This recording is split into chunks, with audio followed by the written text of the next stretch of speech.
Ooh, what's going on, people? Welcome back to the channel. KG is back. Match reaction time. We've just picked up the 3 points. Man, I was getting spicy towards the end. I love that, though. I love that. I love when games get spicy like that. I think it was a bit of frustration from us that we couldn't put this team away earlier. And Preston, I mean, I don't know how they only had 6 or what is it, 7 yellow cards. Crazy to me. But listen, we got the 3 points today, but we'll talk about stuff in the game and lack of changes and everything else like that. Some good performances out there today, though, I must say. Some real good performances out there. Of course, you know the drill, people. Before I get into it, please like the video, subscribe to the channel, and of course, drop your comments below. Just to say super thanks after the last video. There's a few. So Deshaun, thank you. Jim, John, Abbott, Lord Sheer Garaf, Arinda, and Karen Curtin. Thank you for the super thanks on the last video. Much appreciated. Yeah, AW, bang average, but justice in the end, another anti-football team. It's funny because in the first half, I thought they were doing okay.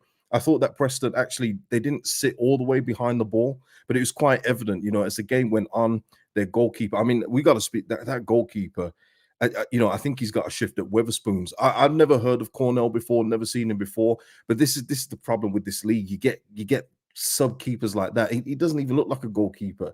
He looked like a bouncer or something like that. He looked like a hockey player or something. But yeah, it's all, man. I think like if Southampton played that team today, I think they put 4 past that goalkeeper today. But look, Preston, they had a game plan, especially in the second half. We were getting frustrated. We weren't changing anything to counter their tactics. But we got there in the end.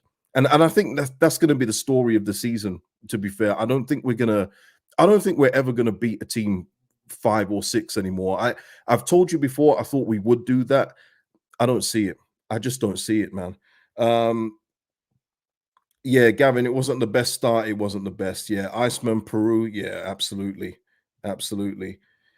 Sean saying, regardless of frustration, 3 points, happily will take that. Yeah, 100%. Yeah. And that's what you've got to do in games like that when you haven't had complete control. Because in all fairness, Preston, probably in the first half, I don't know if they edged it, but I think that they were even. I don't think there was anything between the two. And that's more damning on us because we should be really overpowering this Preston team. I mean, they're not that good. Seriously, they're not a good team. I'm sorry for any Preston fans that may watch this. You're not a good team, man. It's terrible. I mean, some of the fouls today, it was like a game of rugby. The one where the guy almost saw Dan James in half. I mean, the thing is, if you're going to make fouls like that, please don't act innocent after. Just say, okay, you know what? I did that. And move on. But he was like, what did I do? What did I do? Huh? It was mad. It's all mad. Lewis said it must be a coaching issue. Let's have a look. Tommy saying, love how Piroe took the ball off Bamford for the penalty. I think it was more one of those things. It's something that happens in football a lot these days where the guy with the ball is looking like he's going to be the penalty taker, but in the end, it's going to be your designated one. And when Piroe's on the pitch, well, except for that time Somerville took it, it's Piroe's ball. So I think it was always going to be the plan. I don't think it was ever one of those things where Patrick Bamford was going to take it. I think it was just to calm everything down, get the Preston players out the box, and then give the ball to the penalty taker. We see that many times in high level football. Kim here saying 4 points to second. It is. It's just that when you look at what Southampton are doing, and of course Leicester have got to play Ipswich. I don't know. I don't know how everyone else feels, and please put it in the comments. Obviously, if you're in the chat now, put it in the chat. But I just feel like it's going to be the playoffs for us. Even though we're undefeated in 2024 so far, we're doing really well. It's just when I see what Southampton are doing and how they're playing, how they're putting teams away very early on, I don't know if we're going to do that. I don't know if we're going to do that for the rest of the season. But look, we're doing what we're supposed to do, and that's get the 3 points, keep moving on, get the 3 points, and move on. That's all we can do at this point. But it's going to take something monumental for me, for Southampton, Ipswich, and especially Leicester to fall out of those top spots. Yeah, Karen saying, I can see us in the playoffs. Yeah. And you know me, Karen, and everyone else who's been here for a while, you know me. It's not like me to say this at this stage because there is a lot of football to be played. And trust me, I would love nothing more to be wrong. I want to go automatically. I don't even want to think of the playoffs. But you just have to go with the evidence that you're seeing. And even though I wouldn't swap a lot of this team, and I maintain that we have got a very, very good team at this level, very, very good team. They shouldn't. That's what I'm saying. We should be, romping some of these teams, and we're just not doing that. Martin are saying, I watched most of the Southampton game, as did I, and they walked it, don't stutter like we do. Jim here saying too inconsistent to match Southampton's performance. Playoffs is now done, and yeah, that's what I'm saying. I'm in that camp, but like I say, people, I would absolutely love to be wrong. Yeah, Sticks here saying 20 shots with 6 on target. The win, however it was well deserved. Yeah, in the end, we deserve to win this game. There's no question about that. There was only one team trying to play football in the second half. I don't know what Preston were up to in the second half there, but look, we got the job done, and that's what we're going to get. We know we're going to get that in this division. We know. Jason, yeah, Southampton are a juggernaut at the minute. Yeah, it's like every time you see their scores as well, when you can't see the games or watch the games live, they're like 3, 4, 5. They're really killing teams off. You know what I mean? They're just blitzing, and it's all mad. It's mad. DJ, best player for me, yeah. Dan James was superb. He's going to need an ice bath today, yet again, getting kicked out the park. But yeah, Nick Nash saying, it's been a minute, KG, good to catch a live one. We can't risk players. I'm afraid, Nick, I don't think we're going to have much choice, but it's all about management of the games. Maybe the way that we play will suit the playoff system better, but I wish I could see. But at this moment in time, people, I'm in the playoff zone. And listen as well, people, thank you for the feedback on the last video, the interview with Sam Byram. If you haven't checked that out, please check it out. It's in. I put a link in the description. It's on the videos page. It's you can't miss it. Thank you for the feedback on that and the love shown on that one. I tried to, you try and ask questions that are a bit probing and word them nicely and then give him the answer. And I think he handled it brilliantly. So yeah, thank you for all the love on that. And if you haven't watched it, please go and check it out. Bubba here saying Dan James is having a season of his career rating. Well, as you say that, Bubba. Segway King, Bubba. Segway King, because you're telling the truth. Dan James has scored 10 club goals in a single season for the first time in his career. The Welsh international has now been directly involved in 16 goals and assists for Leeds this campaign. Okay, there's more. He scored it or assisted 9 goals in his last 9 appearances at Elland Road. So he obviously loves the home cooking. You know what I mean? And he's been brilliant for us. As I backed him at the start of the season, but even he's surpassing my expectation. And long may it continue. Long may it continue, man. Simon knows saying, and this is fair. Simon saying 18 games to go, KG, too early yet. Southampton could go on a bad run yet and still to come to ER. Of course, Simon. And that's what I'm saying. I'm just saying at this moment in time, Simon, I can only tell you how I'm feeling right now. And that's just where my head is right now at this moment in time. But look, of course, there's plenty of time for it to change. Gruev today was classy. Let's get the starting lineup up here. Up here. Right, here we are. So Firpo, yeah, Firpo, just to add as well, Firpo's got 4 assists now in his. I think he's much more effective as a winger. I don't even see him as a wing back, people. I see him as pure winger now. Defensively, it's not there. He got booked today. There you are. But that was a good cross by Firpo today. That was a lovely. It was a good move. Gruev as well. Speak on Gruev. He's growing into this team, and he's almost becoming a player where you think, how do you drop Gruev now? Because he is performing so highly today. There was a couple of times where we had miscontrolled the ball, and he's running back, and he tackles to perfection. It's not a foul. He gets the ball clean. He pressed it up in arms because they think it's a foul. Just beautiful play from Gruev. And I think Kamara actually today had one of his more poorer games. I think Kamara wasn't that good today. But when you look at our midfield options, this is what I'm saying. Our midfield options are excellent at this level. I have no complaints about our midfield options. I wish Archie Gray was still in that one instead of a right back. Again, I think he did better today against Liam Miller. But even if you take into account the first goal, he loses Miller in the box and Miller puts it in, and then Will Keane gets a goal. And it's not all on Archie, but again, he's not a natural right back, is he? So when he comes up against a tricky customer like that, it's going to be difficult. But I think he handled him a lot better today than obviously in the previous game where it was a horror show. So, but yeah, Gruev today, I've got to give him a special mention. We've talked about Dan James. I thought Jorginho, barring the dive, was really good today. And Somerville in the second half. I didn't think Somerville was too good in the first, but the second half he was cooking. You know, he was taking on players with ease. You know, we got better as the game grew on. Doc here saying selection dilemmas in central midfield, how times have changed. Yeah, it's just, you know what it is, Doc? I do wish that we did have one. I think it's quite evident what we're lacking. And even when Somerville, Jorginho, and all these guys are running, they run diagonally. You know, they never run straight forward because they're not natural 10s. And you can see sometimes if we had a 10 to just unpick that lock, a natural 10, you know, that just, you know, it's just natural to them to be attacking centrally. I think that would give us another avenue in terms of attack. And but these guys have been brilliant. Please, I'm not saying anything against our front four. They've been brilliant, but you can just see that there is that space for a 10 just to unlock the door. Oh, Nate, we are lacking a manager, Lord. Bradley saying Bamford was fairly poor. Yeah, with Bamford today, it's just more of the things where if the ball isn't at his feet, it's going to be difficult for him because he can't run. And we saw it a few times today where even their big old lumpy centre backs were outrunning him today. He got put through by Jorginho with a lovely ball, by the way, in the second half. And he just couldn't latch onto it and get around the defense. And then he skied it with his right foot. That's what you're going to get, though, with Bamford. There's going to be games like this. But again, even at this level, and I'll say this, when you compare it to other forwards in this division, Bamford as an option isn't too bad. But it's got to be in the right scenario. And today, yeah, it wasn't a good one. It wasn't a good outing for Patrick Bamford for me today. But he's been good up until today. I have to say it. He has been good. Darren knows saying Bamford did okay. I mean, what in fairness, what did he do?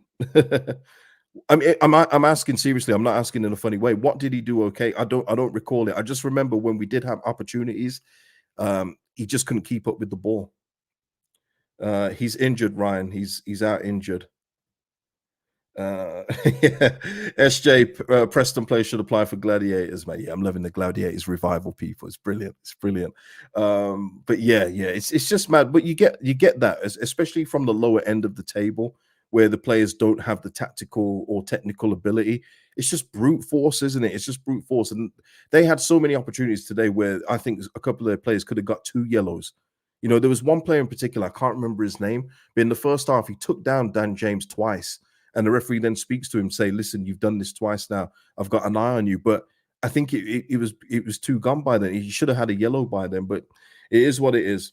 Jamie here saying massive Gruev, massive credit to Gruev. He looks like a brilliant footballer. He's grown, hasn't he? When you consider that first game against Stoke, obviously it was a deer in a headlight situation, but he's been brilliant. He's been absolutely brilliant. And today, I think, was probably his finest performance. I know a lot of people loved the last one, but I really enjoyed what I saw from Gruev today. You know, his range of passing, you can see he's getting more confident with it. That's what I'm saying. We've got some real good options in our central midfield. Really and true. Really and true. I almost said it. People say Nanto will be off. Well, look, if he's not off, though, I hope everyone apologizes because he's actually injured. You know, other people, when they're injured, it's just injuries. But I guess because of Nanto, you guys have been burnt once. Oh, no, he's angling for a move.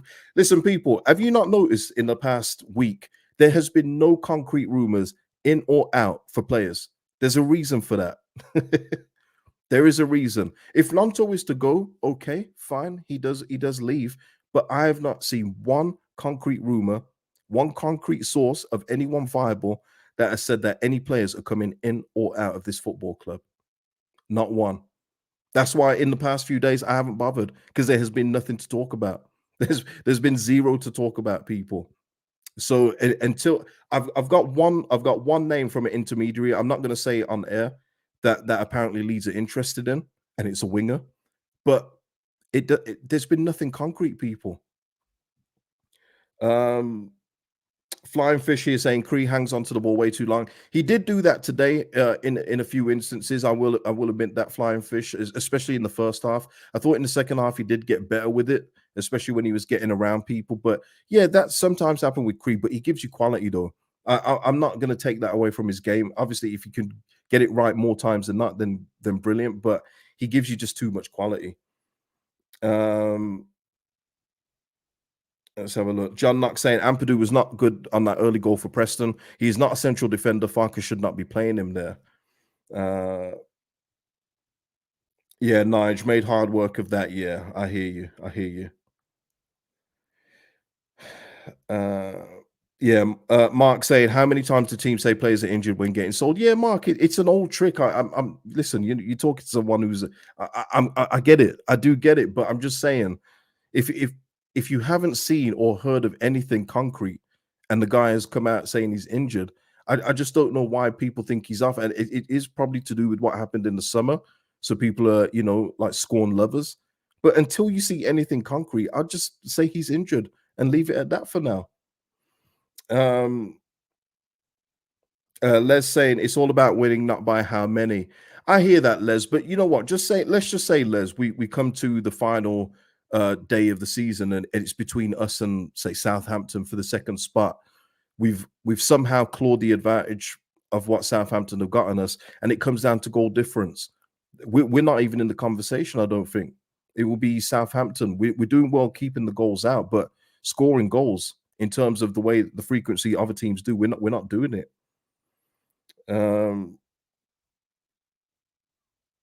Lewis, thoughts on Joseph's performance? He got like 2 minutes. I mean, what can we do? What can we do?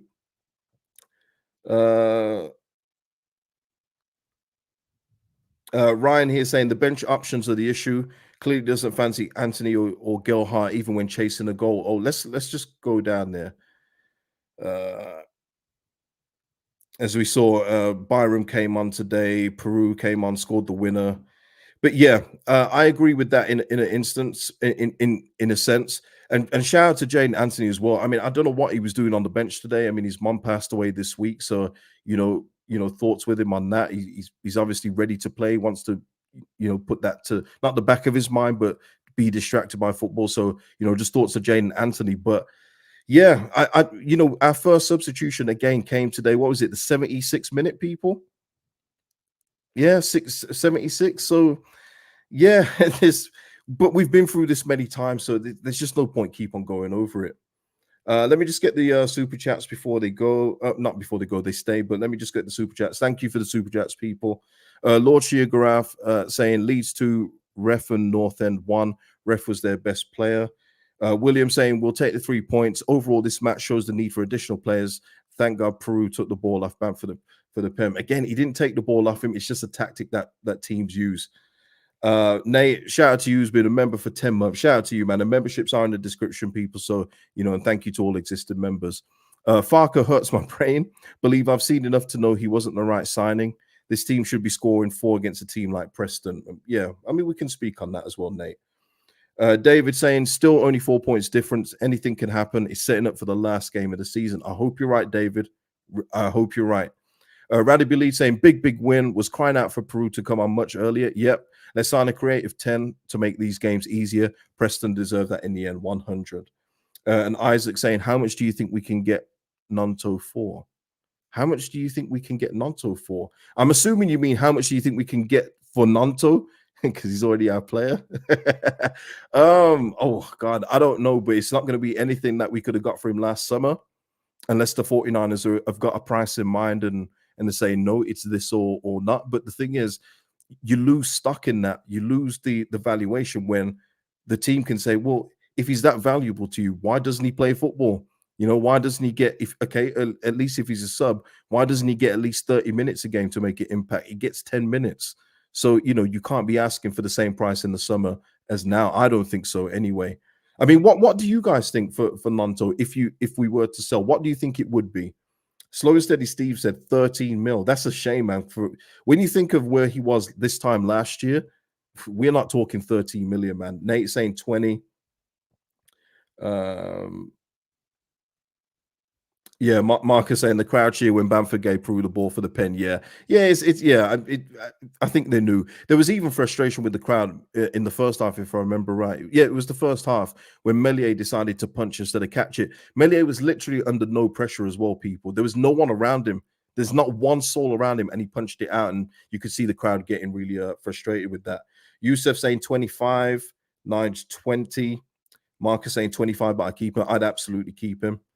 Is he complaining? Well, he can't complain. It was a handball. Mark saying here, Ryan Lowe complained about the penalty. It's a clear handball. 10 mil. 18. Okay, man. Oh, man. That's brutal, man. Just think about a year ago. We're not even talking about these figures for Nanto. This time, what, last year, maybe in February, we're not talking about 13, 18 million for him, man. Jim saying, how can you tell who is improving when they never get off the bench? Yep, Jim. We've been talking about this all season. I'm afraid we know at this point, people, we know what we're getting from Daniel Farker. Do we all agree with that? We know unless there's going to be a suspension, an injury, or whatever there may be, we know what we're getting with Daniel Farker. It's going to be the same lineup, as you can see when it's working. Just keep the same lineup, and okay. And we know that there's not going to be subs until past the 60th minute. And I'm being generous with 60 there. So it's like one of those things when you know what's going to happen. Is there any point just to keep on moaning about it? As frustrating as it is, it's one of those things where if it works for him and we go up, cool. But if it doesn't, then we discuss it again in detail at the end of the season. AFV saying, yeah, our corners are terrible. Yeah, they are. They are. I mean, even Firpo took a free kick today. That surprised me. That surprised me a lot. So yeah, let me share this tab instead.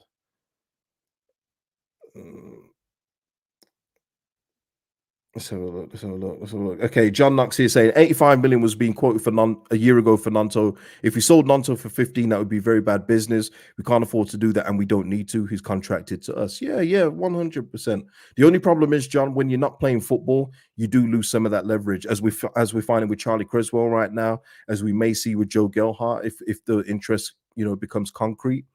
When you're not playing games, as we've seen recently with Luke Ayling as well, who everyone thought would stay until the end of the season, but even Luke's final tether was the cup game of not starting that one. He said, "Okay, man, if I'm not going to start in this game, please let me go."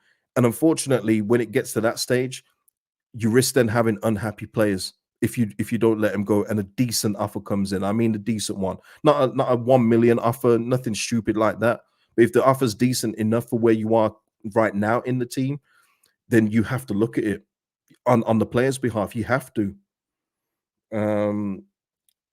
Yeah, where you get 85. I think John was just saying he's saying that the potential could have been around that. The thing is, people forget, and it's fine. People forget just how good Nanto was for us in the Premier League. He was literally, the game plan was Nanto or bust, and people forget that. I'm not saying 85 like John did, but I think he was just over exaggerating there. J Dog saying Gruev is slowly becoming my favorite player. Yeah, he's looking good, man. He looks so silky.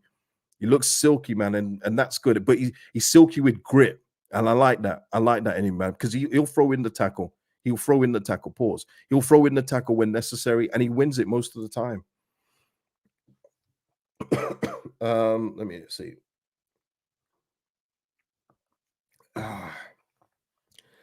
Keeley here saying, even if we do go, we need to discuss Farker again in the summer, and we will, Keeley. Farker should not be managing Leeds in the Premier League. I don't care if we win every game from now until the end of the season. And Keeley, I mean, it's crazy how you say this, and I'm not saying you're crazy for saying this, because a lot of people say it, and we've won every game this calendar year so far. So it does show you that, and I like that with people, because usually people just ride the wave and say, listen, we've won the game, move on. But a lot of people are seeing that there are holes in this setup. And when I look at this team, people, I just think that we should be doing even better than we are. I see, again, I don't want to rag on that goalkeeper, man, but that's not a championship goalkeeper. I don't know what he is. I think he's a bouncer at Weatherspoons. I think we should be putting 4 past that goalkeeper at least. At least 4. And for whatever reason, we're not doing that. And I look at the talent on the pitch, whoever it is, and I include Bamford in there. That's more than enough to put a team like Preston at home away. But that's just me. Nate say it's a style of play, go down the left, overlap, and cut in. J-Dog, though, saying, and I will always put up different opinions, so, keep them coming. Got to give Farker a chance if he gets us up, but he needs backing by the 49ers. Yeah. J Dog and other people like that, when you see what we've done against even teams today like Preston and even other games where we haven't taken the full 3 points, does that give you comfort of going up against even better opposition, smarter opposition? Because you see in this league, and again, I don't want to rag on this league, but a majority of these teams in this division, they're not there's a reason why they're in the championship and not the Prem. They haven't got the technical ability. They haven't got the intelligence to game awareness. That's why you always see these defenders just solved attackers in half. It's not because they do it for fun. It's because they're slow. Not slow as in like, I know this sounds crazy what I'm saying, but I just don't know. For me, no, I do know. I do know what I would say there. But listen, he's not going anywhere. He's being backed by the 49ers. He's not going anywhere, people. So Texas leads another one. Texas is this is another one that says this, but this is another common theme that I do see. If we get automatic promotion, I'll give him 10 games in the Prem, go up through playoffs, get someone else. Oh, that makes the difference. I thought it was just going to be the 10 games in the Prem thing. Oh, I don't know, man. J Dog saying, I question Farker at times. J Dog just continuing here. I question Farker at times, but I don't think he was given the tools at Norwich. Again, this is the same old argument, though, that Bielsa got in the Premier League. But what do you do with the tools at your disposal? Do you use them correctly, or do you try and use them still to the methods that you want to use them? That is what Farker did in the Premier League with Norwich. You know, he didn't get backed. I accept that. But then he still tried to play open, expansive football with players that weren't good enough, which is why they kept getting beat 4-5. To me, that's not an excuse. It's not an excuse, people. But yeah, listen, here's what it is. Darren here is saying you just struggle to see what tactics Farker can employ in the Prem against superior opponents. Yeah, 100%. I'm with you there, 100%. But listen, let's have a look. Okay, we got the league table here. We know Leicester are playing Ipswich. Southampton, man. Let's just go to the results yesterday. They raced out into, I think they were like 3-0 up in the first half or something like that. They put that game to bed early on. Other results, I mean, it doesn't really matter because we got our 3 points. I guess all eyes will be on Leicester and Ipswich tomorrow just to see if I would prefer Leicester to win that game. I don't know how anyone else feels. Just get, Leicester are clear. They're about to sign someone from Inter Milan, planning for now and the Premier League. They're gone in my estimation. So it's all about that second spot. Ryan, should we approach Firmino? I would love it, Ryan. I don't think it's realistic. I think Jose's about to get very well paid out in Saudi Arabia. I get a feeling.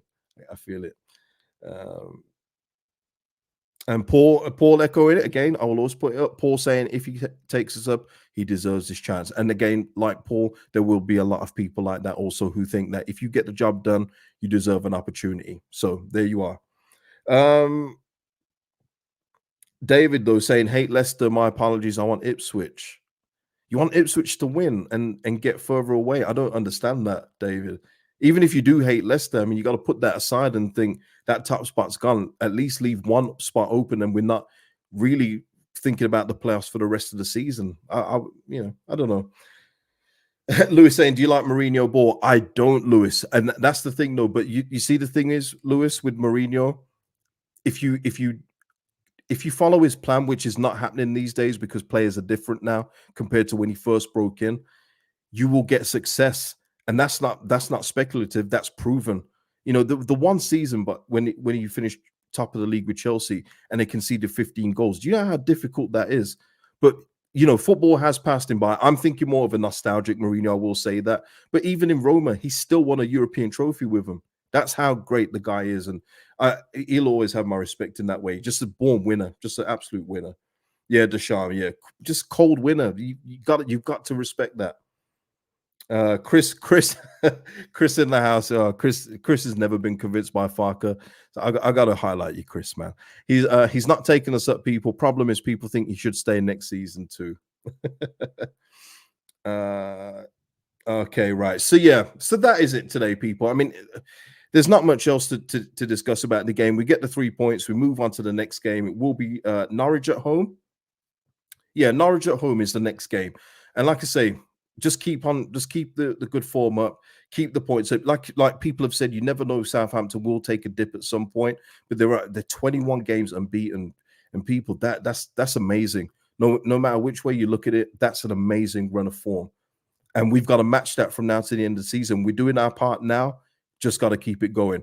I'll leave it there, people. Please like the video, subscribe to the channel, drop your comments. Again, if you haven't seen the interview with Sam Byram, it is in the description below, or it's on my videos page. And go and check that if you want to hear about training, Farker's changes, and everything else like that. Go and watch that. People, like the video. I'll see you in the next one. Peace out.